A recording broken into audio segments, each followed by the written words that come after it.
9절입니다. 오늘 주시는 말씀은 사사기 13장 6절에서 9절까지입니다. 우리 같이 읽도록 하겠습니다. 시작. 이에 그 여인이 가서 그의 남편에게 말하여 이르되 하나님의 사람이 내게 오셨는데 그의 모습이 하나님의 사자의 용모 같아서 심히 두려움으로 어디서부터 왔는지를 내가 묻지 못하였고 그도 자기 이름을 내게 이르지 아니하였으며 그가 내게 이르되 보라 내가 임신하여 아들을 낳으리니 이제는 포도주와 독주를 마시지 말며 어떠한 부정한 것도 먹지 말라. 이에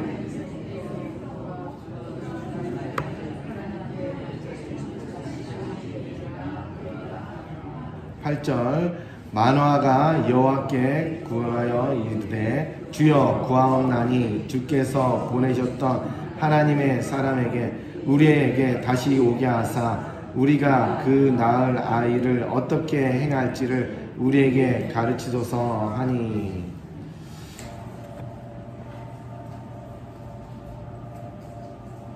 만화의 이 말씀의 내용은 만화의 아내가 그 천사를 만났습니다. 다이를 하나 해야 될 것 같은데 나중에. 하나님의 사자가 나타나서 내게 내가 아들을 줄 테니까 이 아들은 나시린이 될 것이며 포도주도 먹지 말고 독주도 먹지 말고 머리에 삭도도 대지 말라 이런 말씀을 한 거예요. 근데 하나님의 사자가 내릴 건 너무 두려워서 누군지 묻지도 못한 거예요. 그래서 이 만화한테 이 아내가 쫓아서 얘기합니다. 내가 어떤 하늘에 하나님이 내려와서 말을 하는데 아들을 줄 텐데 그에게 삭도도 머리도 깎지 말고 독주도 먹지 말라게 하더라. 그러니까 누가 말했느냐 이렇게 물었을 때 아내가 말을 못합니다. 누군지 모르겠습니다. 사실 말이라는 게 굉장히 중요한데 그래서 만화가 다시 기도하는 거예요. 하나님 그 말씀 축복의 말씀을 내가 아내한테 들었는데 축복의 말씀하신 그분이 다시 와서 상세하게 말씀을 주시면 내가 다시 그 아이를 잘 키우겠습니다. 이런 말씀의 내용입니다. 그랬더니 천사가 다시 내려와서 하나님의 사자가 내려와서 다시 그 말 내용을 다시 전달하는 게 오늘 본문의 내용입니다. 사실 말이라는 게 굉장히 중요한데 여기서 말이라는 기도라고도 할 수 있습니다. 인생을 살다 보면 사실 우리는 자기 요구사항을 상대에게 정확하게 말할 수 있는 능력이 필요합니다. 내가 말을 제대로 하지 못해서 도움을 받지 못할 때도 있습니다. 내가 말을 분명히 잘 표현을 못해서 또 좋은 기회를 놓친 경험이 누구에게나 다 있습니다. 인생을 살다 보면 말을 명확히 하고 말을 정확히 하고 분명히 해서 상대방에게 정확히 전달해서 이렇게 해서 우리도 잘 알아들여야지 사실 이것이 중요합니다. 그래서 우리 속담에 보면은 호랑이한테 물려가도 정신만 바짝 차리면 살 수 있다. 이런 말씀은 어떤 위기와 어떤 어려움이 온다 할지라도 정신을 바짝 차려야 하고 내가 어떤 말을 해야 될지 어떻게 해야 될지를 잘하면은 어떤 위기도 분명히 이겨낼 수 있다는 그런 사실입니다. 사실 이 속담처럼 호랑이한테 물려가도 정신만 바짝 차리면 살 수 있다. 이렇게 살고 싶지만 실제로는 이렇게 살 수가 없어요. 인생이라는 게 속담처럼 되지도 않거니와 오히려 반대 방향으로 합니다. 놀래서 더 내가 엉뚱한 일을 하고 호랑이 아니라 여우만 봐도 내가 정신줄을 놓치고 쫓기고 사기꾼, 여우 같은 사기꾼을 만나도 내가 정신줄을 놓쳐서 그냥 다 요즘에 전화 와서 막 이렇게 사기치는 게 많지 않습니까? 내가 정신을 차린다 할지라도 다 제대로 하지 못하는 게 우리의 인생의 바로 무능함입니다. 우리가 사실을 누워서 내 삶을 한번 곰곰이 한번 생각해 보세요. 해야 할 말을 하지 못해서 가슴앓이 할 때도 얼마나 많이 있었습니까? 상처받은 것이 얼마나 많이 있었습니까? 또 해야 할 말을 제대로 하지 못해서 내가 또 엉뚱한 말을 해서 부끄러운 그런 생각이 나서 씩씩 웃을 때가 얼마나 있었습니까? 정치인들을 보십시오. 뻔뻔하게 해야 될 말은 못하고 쓸데없는 말을 해갖고서도 영웅이 되기도 합니다. 어떻게 저 거짓말쟁이들 이렇게 뻔뻔하게 말 잘해서 어떤 사람은 뭐 하여튼 뭐 선거에 몇 번씩 당선되기도 하고 그랬는데 그러나 이런 말을 잘할 때도 있지만 잘못해서 한순간에 날아가는 정치인들도 많이 있습니다. 인생을 살다 보면은 내가 무슨 말을 해야 하는지 또한 이 말을 어떻게 해야 되는 것을 아는 것과 인생을 살면서 내가 무슨 말을 해야 되는지 이것을 잘 안다는 것은 매우 형통의 기회가 여러 번 있다는 것은 사실입니다. 사람은 기회를 놓치면서 인생을 삽니다. 사람은 말을 잘못해서 인생을 망치기도 합니다. 사람은 말 때문에 내가 흥하기도 하지만 또한 말 때문에 망하기도 합니다. 인간은 많은 실수 속에서 나이를 먹으면서 성장을 합니다. 그래서 인생이 실수의 연속이라고 합니다. 지금 오늘 본문의 말씀은 마노아와 그의 아내는 임신에 대한 모든 것을 다 포기하고 내려놓은 상태로 살고 있었습니다. 그런데 어느 날 하나님의 사자가 하늘에서 내려옵니다. 하나님의 사자의 외모는 매우 두려움으로, 심히 두려움으로 성경은 표현하고 있습니다. 어떤 용모일까요? 신적인 용모인 거예요. 인간의 부분이 아닌 거예요. 찬란한 빛의 옷을 입기도 하고 빛나는 광채에 휩싸여서 그 준엄하고 위험 속에서는 그 신적 권능의 목소리로 말합니다. 이런 상황에서 말하면은 마노아의 아내는 어안이 벙벙하고 자신이 죽을 수도 있을 거라는 생각에 사로잡힐 수가 있습니다. 하나님 사자의 외모는 피조물로서는 상상할 수 없는 외모입니다. 그의 말은 마노아의 아내가 임신을 해서 아들을 낳을 것이라는 놀라운 축복의 말씀을 해줍니다. 하나님의 사람, 곧 하나님의 사자라고 6절에서 말씀하고 있습니다. 하나님의 사람이 갖고 있는 권위와 권세 앞에서 어떤 인간도 다 놀라고, 신약에 이르면은 그 예수님의 무덤을 지키는 로마 군병은 죽은 자 같이 되더라, 이렇게 될 수밖에 없는 것이 인간입니다. 호랑이에게 물려가도 정신은 찰 수 있겠지만은 하나님의 사람이 나타나면 사실은 그 권세와 영광과 그 깨끗함의 위험 속에서 모든 사람은 두려움에 잡히고 정신을 온전히 차릴 수 있는 인간은 그 누구도 없습니다. 그리고 하나님의 사람은 축복의 말을 남기고 하늘로 올라갔습니다. 마노아의 아내가 그의 남편에게 쫓아가서 말씀을 전합니다. 그때 그 마노아는 말합니다. 그 사람이 누군데? 가장 중요한 부분입니다. 이 말이 다른 이웃집 아저씨가 말을 한 것인지 알 수 있습니까? 아니면 나라는 새가 얘기한지 알 수 있습니까? 아니면 지나가던 멍멍이가 얘기한지 알 수 있겠습니까? 이 말을 전하는 자가 가장 중요한 것입니다. 그런데 마노아는 그 사람이 어디서 왔는지 질문할 때 아내는 답을 할 수가 없는 거예요. 그래서 마노아는 다시 기도합니다. 이 자신의 아내가 당황해서 놓친 부분을 다시 간구하는 겁니다. 하나님의 사람이 한번 말하면 이것은 전부 다 이루어지는 신적인 전능성이 있는데 불구하고 자신이 못 들었으면 내 책임이고 내 잘못인데 내가 직접 못 들었으니까 다시 말해달라고 한다면 이것은 하나님의 사람이 또 내려와야 합니다. 한 사람 한 사람 쫓아다니면서 다 말을 해줘야 되는 것이 하나님의 사자의 역할이겠습니까? 직접 못 듣고 직접 못 봐도 내가 믿음으로 받아들여야 되는데, 그렇다고 하나님 사자한테 다시 내려와 달라고 요청하는 것은 이 마노아가 지나친 방법이 아니겠습니까? 마치 우리가 TV를 보다가 TV를 놓쳤어요. 방송국에 전화해갖고 내가 이 시간을 놓쳤으니까 다시 TV를 돌려주세요. 이래는 말하는 것보다 더 위험한 것이, 이것이 바로 황당한 것이 마노아의 사건이에요. 아니, 하나님한테 내가 못 들었으니까 다시 내려와서 나한테 얘기해 주세요, 이렇게 말하고 있는 것이 지금 마노아의 기도라는 사실입니다. 하나님께서 인간을 위해서 에덴 동산을 만들어 주셨습니다. 거기서 아담하고 하와하고 끊임없이 대화를 합니다. 근데 이 대화를 오늘날 우리가 볼 때는 기도라고 표현하기도 합니다.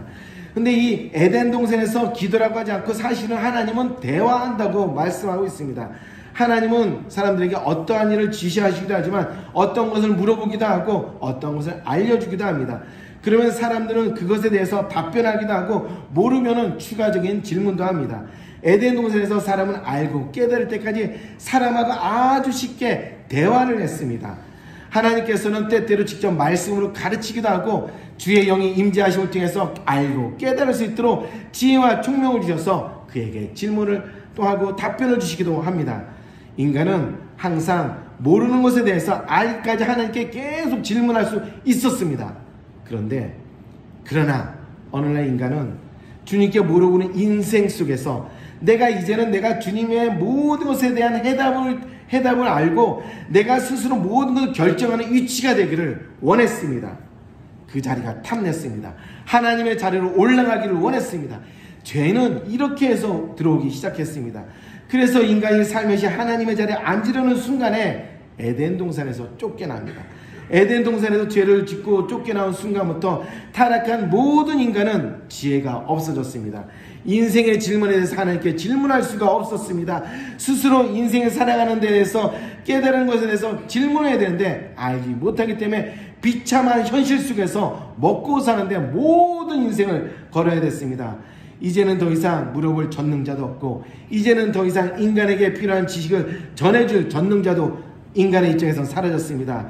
자신도 인생에 대해서 무지한데 자식에게 인생을 가르쳐야 했습니다. 자신의 앞날도 모르고 사는데 자식들에게 앞날을 얘기해 줘야 되는 위치까지 있었지만은 이 무지의 악순환은 끊임없이 반복되는 인생을 살아가는 것이 인간입니다. 죄지은 인간은 더 이상 자신의 무지함 속에서 벗어나지 못했습니다. 공기를 마시듯이 무지를 마셨습니다. 아슬아슬하게 살아가는 것이 바로 인간이었습니다. 이것이 죄를 짓고 타락한 인간들의 하루하루가 되었습니다. 만화는 아내가 실수하고 복을 준 사람이 어디서 왔는지, 복을 준 사람의 이름이 무엇인지 다시 물어보는 어리석음에도 불구하고 하나님은 그 기도에 응답하셨습니다. 그래서 다시 그 자리에 나타나 주셨습니다. 어떤 의미에서 이것은 불경건의 죄이고 하나님에 대한 불신앙의 희롱의 죄가 될 수도 있습니다.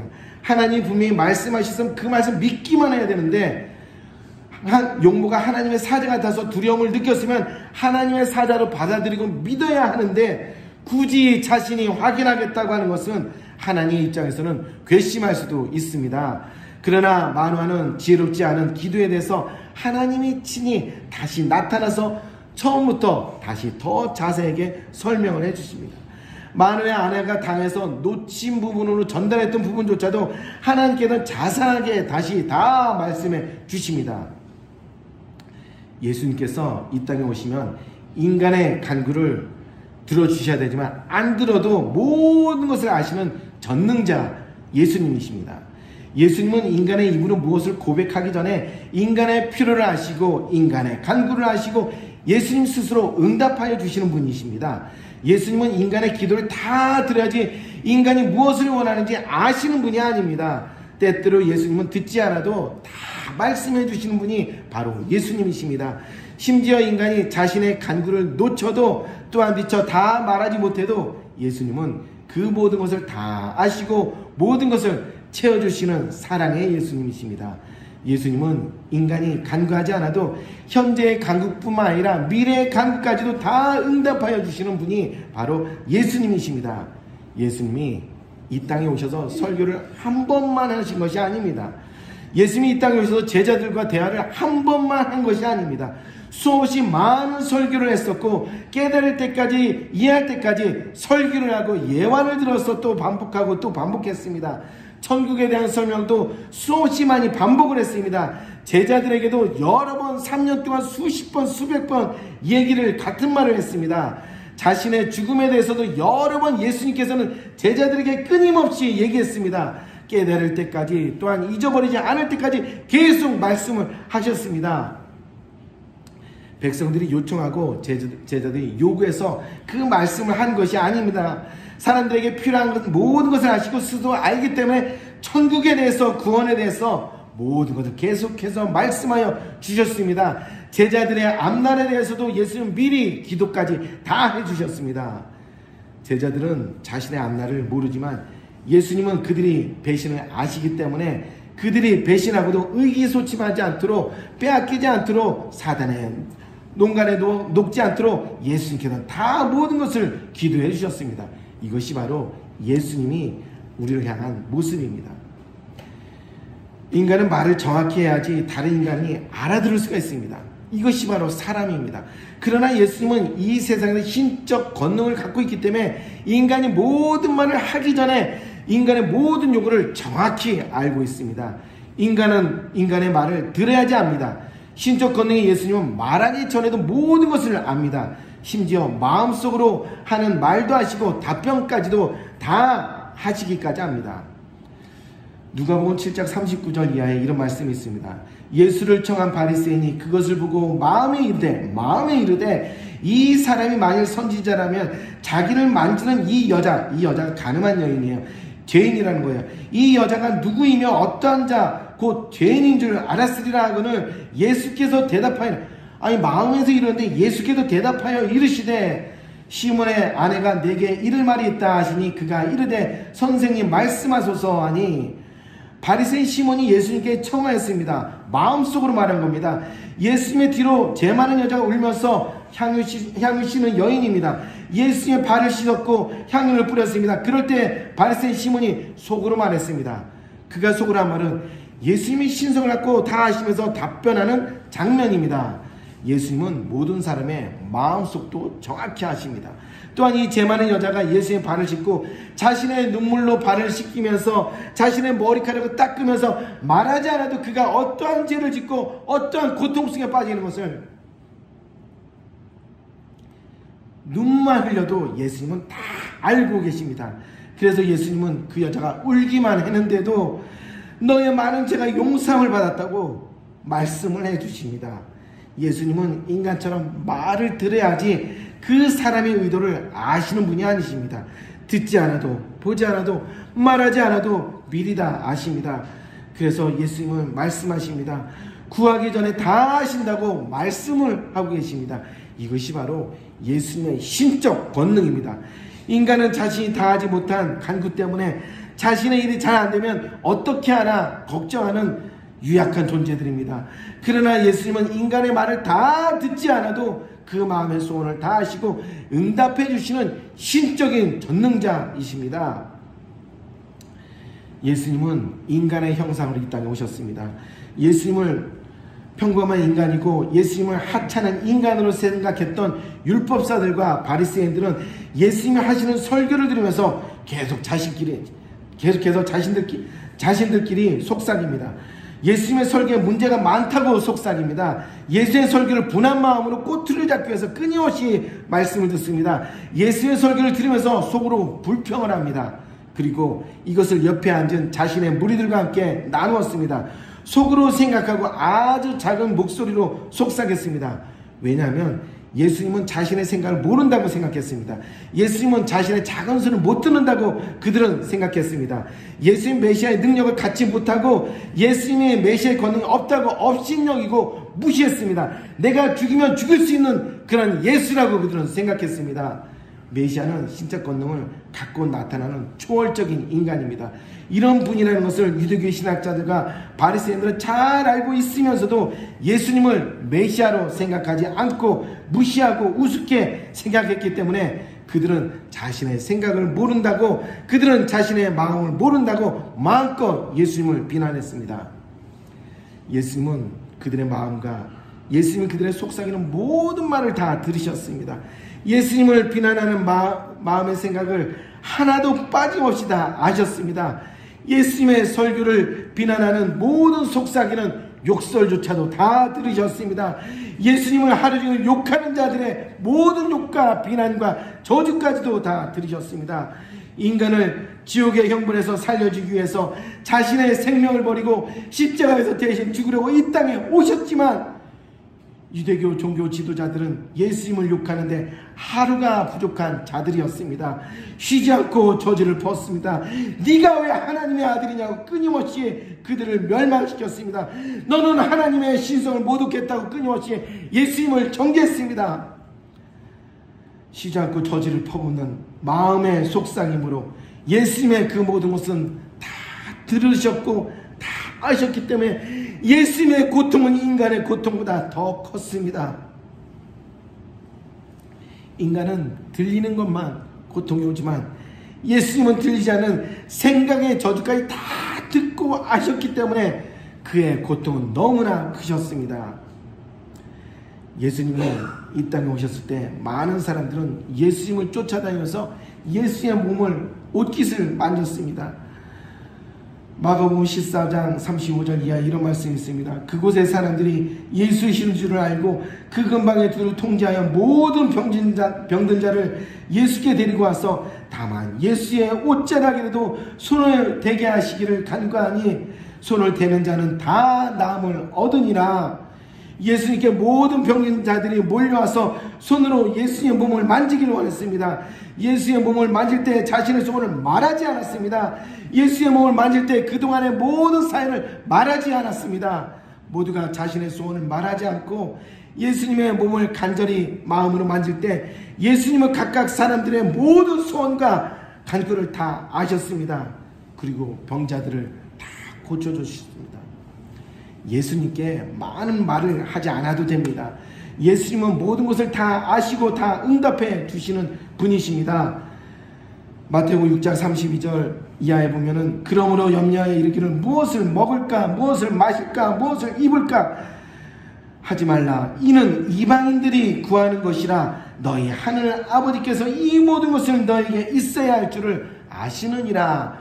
먹고 입을 것을 구하지 말라는 거예요. 우리가 구하지 않아도 모든 것을 다 아시고 응답해 주시는 분이 바로 예수 그리스도이십니다. 사람의 기도가 서툴러도 됩니다. 알아서 정확히 들으시는 분이 바로 예수님입니다. 우리가 다 기도하지 못해도 각 사람의 못한 기도의 내용을 다 아시고 정확히 응답하시는 분이 바로 예수님이십니다.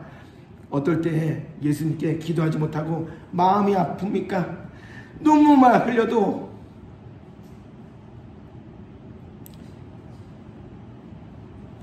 예수님 그 눈물에 담겨있는 모든 말을 다 알아들으십니다. 때때로 사람의 상처된 마음을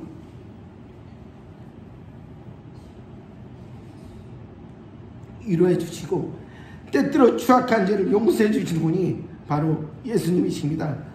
예수님께 아뢰 때는 어떤 체계적인 미사여구리 말이 필요 없습니다. 간절한 마음이 다 필요한 이유가 바로 이것입니다. 화려한 말보다 솔직한 말로 기도해야 됩니다. 예수님 말 그 자체가 하나하나 흘리시는 분이 아니십니다. 예수님 우리의 마음과 영혼을 정확히 보고 계십니다. 때때로 우리가 잘못 기도하고 다른 방향으로 간구할 수 있습니다.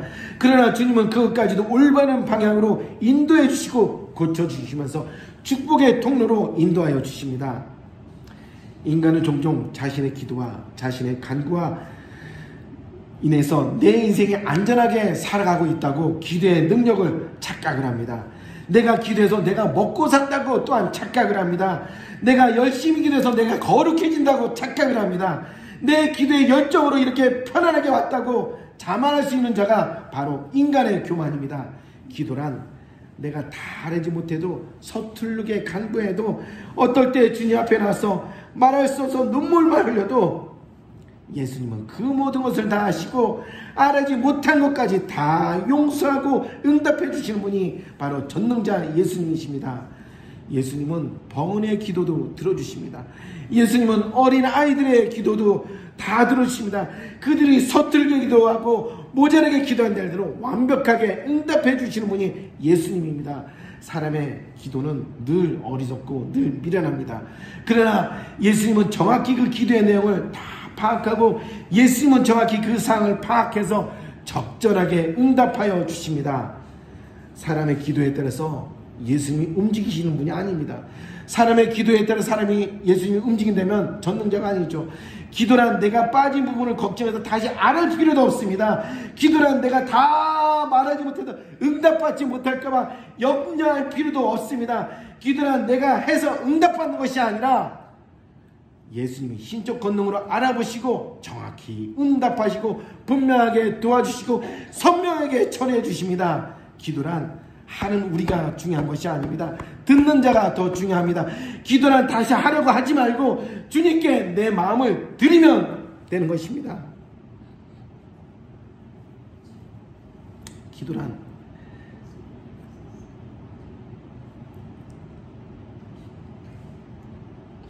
눈물만 흘리고 아무 말을 못해도 응답받는 것이 바로 예수님께 드리는 기도입니다.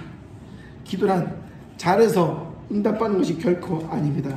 기도란 예수님 모든 것을 살펴서 풍성하게 응답하고 역사해 주십니다. 하나님 아버지의 광채와 영광을 사람이 보면 너무나 무섭고 너무나 두렵습니다. 왜냐하면 인간은 죄를 지은 자들이기 때문에 하나님의 두려운 신적 권능과 영광을 볼 수가 없습니다. 보면 죽습니다. 하나님께서 한번 말씀하신 말씀은 인간에게 영원히 죽고 사는 아주 중대한 문제입니다. 인간은 죄를 짓고 인간은 어리석고 인간은 자주 잃어버립니다.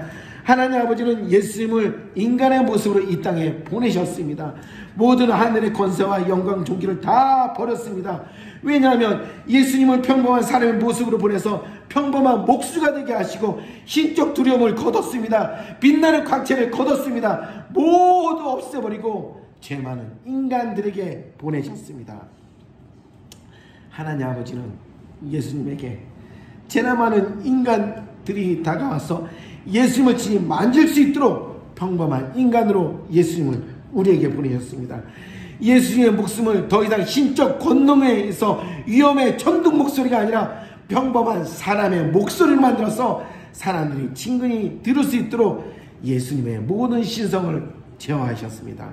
하나님 아버지는 죄인들인 인간이 그 찬란한 빛과 거룩한 모습을 보고 두렵고 떨고 심지어 죽어갈까 두려워서 하나님은 예수님을 가장 만만한 모습으로 귀한 태도도 없게 하고 그런 거룩한 모습도 없고 못난이 모습으로 부족한 모습으로 가난한 자의 형상으로 아주 평범하게 이 땅에 예수님을 보내셨습니다.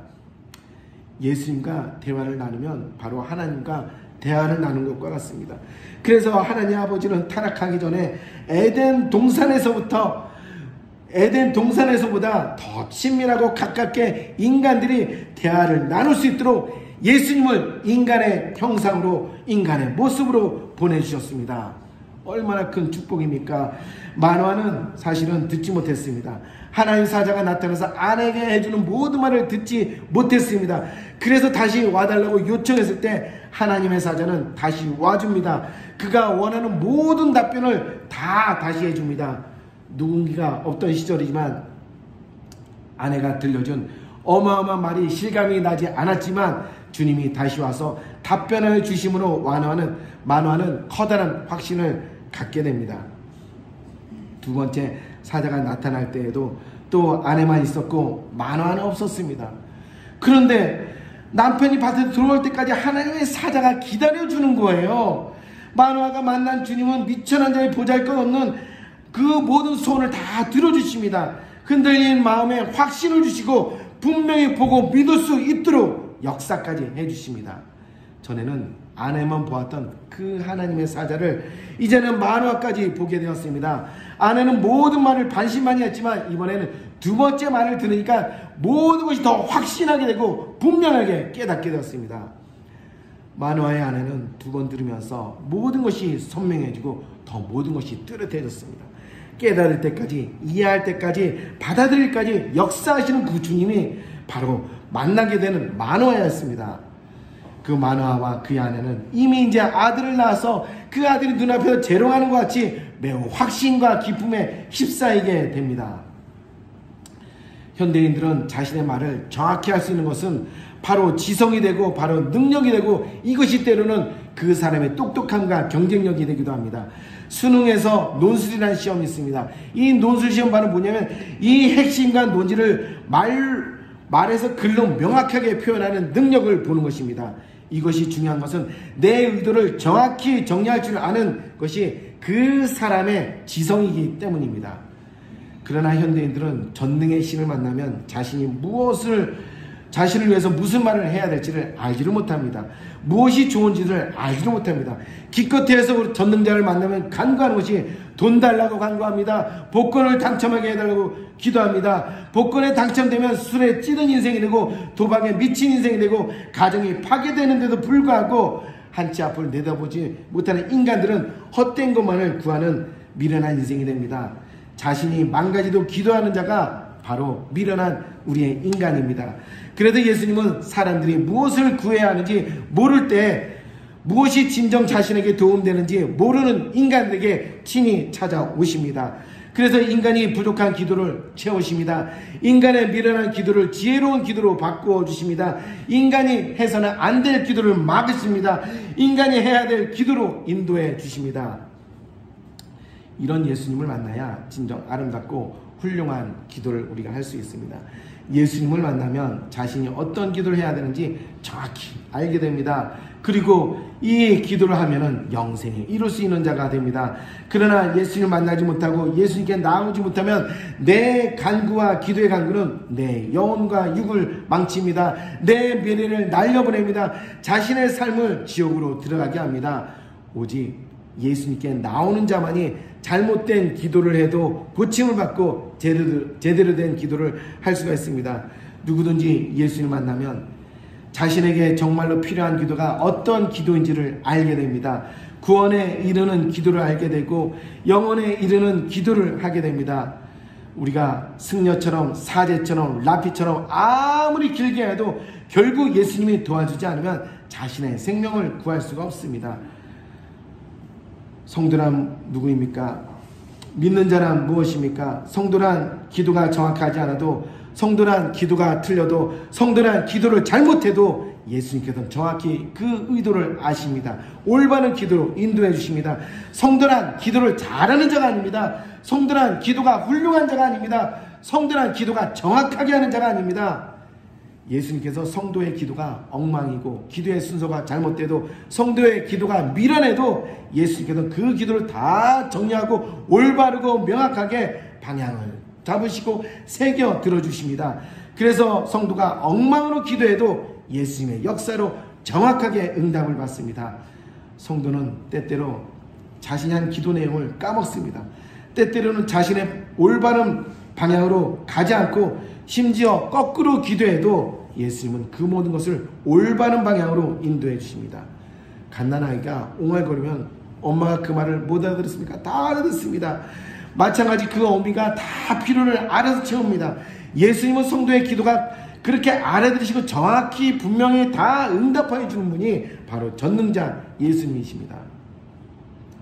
마노아의 아내처럼 깜빡 잊고 하지 못한 간구도 예수님은 다 알아들으시고 다시 나타나서 역사해 주듯이 성도의 삶에서 매일 그렇게 역사해 주십니다. 우리는 날마다 기도를 잘하기 위해서 애쓰고 노력하는 경우가 있고, 또 이것 때문에 자책감을 갖는 경우가 있습니다. 우리는 많은 것을 구해야지 많은 것을 받는다는 착각 속에 빠집니다. 그렇게 더 많은 시간을 놓고 기도하려고 애를 씁니다. 마르다처럼 많은 음식을 준비해야지 주님이 기뻐할 것이라고 착각을 합니다.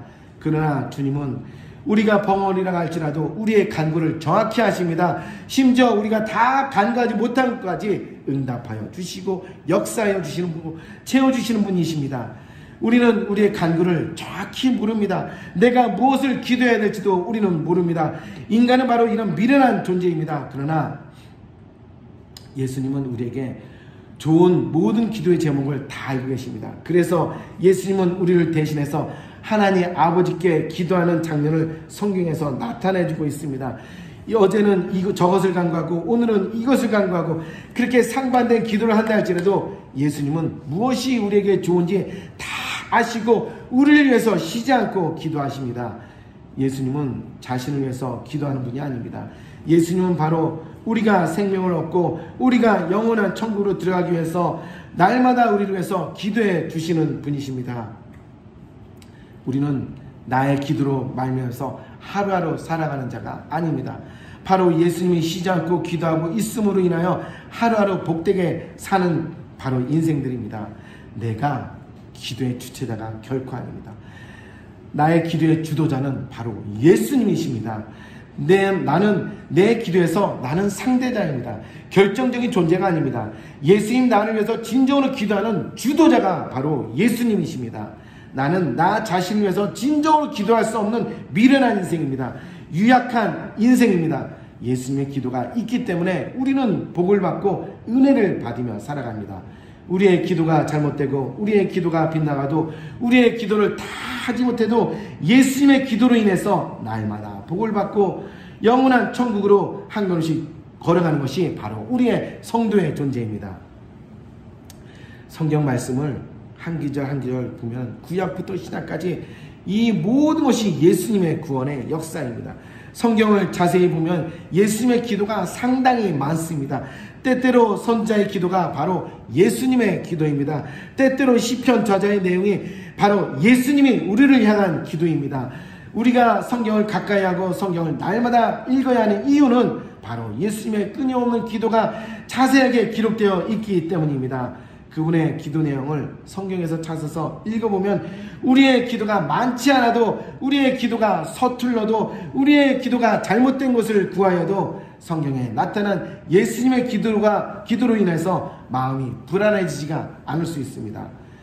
성경에 나타난 예수님의 기도를 읽게 되면 우리의 마음은 담대하게 됩니다. 우리가 무엇을 먹을까? 무엇을 마실까? 무엇을 입을까? 이방인처럼 이것을 기도하지 않아도 예수님은 모든 것을 다 아시고 다 모든 것을 채워주시겠다고 말씀하고 계십니다. 이런 성경을 매일 읽는 자는 자신의 기도에 의지하여 사는 자가 아니라 오직 성경을 모르고 기도하는 자는 자신의 기도로 자신의 인생을 살려고 하지만은 이방인처럼 많이 기도하지만은 오히려 불안한 인생을 사는 것이 바로 그런 간구하는 기도자입니다. 그러나 우리는 이제 성경을 가까이 해서 매일 읽어서 성경의 전체에 나타난 예수님의 의도와 예수님의 기도를 알길 원합니다. 이 세상에서 내 힘이 아니라 예수님의 힘과 은혜로 담대하게 살게 됩니다. 우리 방국교회 성도들은 우리 모두가 예수님의 기도로 인해서 빛나는 인생을 살 수 있게 됩니다. 모두가 내 기도로 나는 기도를 못하는데 불행하며 애쓰는 자가 아니라 예수님의 기도로 축복의 고속도로를 우리는 열심히 나아갈 수 있는 빛된 인생이 살게 될 것입니다. 성경을 가까이 합시다. 세상에서는 이것이 어리석다 할지라도 예수님에게는 가장 지혜로운 삶을 사는 자로서 예쁨을 받을 것입니다. 우리 방국교회가 모두가 세상에서 가장 지혜로운 성경 읽는 그런 성도가 됩시다. 왜냐하면 오늘도 주님께서는 우리를 위해서 항상 기도하고 항상 우리를 위해서 애통해하고 있습니다. 그리고 날마다 머리를 쓰다듬으시면서 너는 나의 사랑하는 내 아들이다, 너는 나의 사랑하는 내 딸이다, 이렇게 말씀하고 있습니다. 우리가 성경을 많이 읽을 필요도 없습니다. 하루에 한 장씩 읽읍시다. 아니, 하루에 한 장씩 못 읽어도 됩니다. 하루에 한 줄 읽어도, 아니, 하루에 한 줄을 못 읽어도 됩니다. 다만 마음으로 우리가 말씀을 읽으려고 노력을 하고 애쓰고, 주님 저는 나이를 먹어도 눈이 보이지 않습니다. 그렇다면 우리가 하나님께 간구하면서 기도의 자로 마음속으로 나아가면 됩니다. 그리고 제가 영상을 보내주는 것을 제가 잘하는 설교는 아니지만 하나님 말씀이 이거니 하면서 영상을 듣거니 반복해서 듣다 보면은 하나님께서 우리를 사랑하는 그 말씀이 끊임없이 들리는 말씀과 익히는 말씀으로 다음 한 주간 더 보낼 수 있는 저와 여러분이 되기를 주님의 이름으로 축복합니다. 우리 성찬하겠습니다.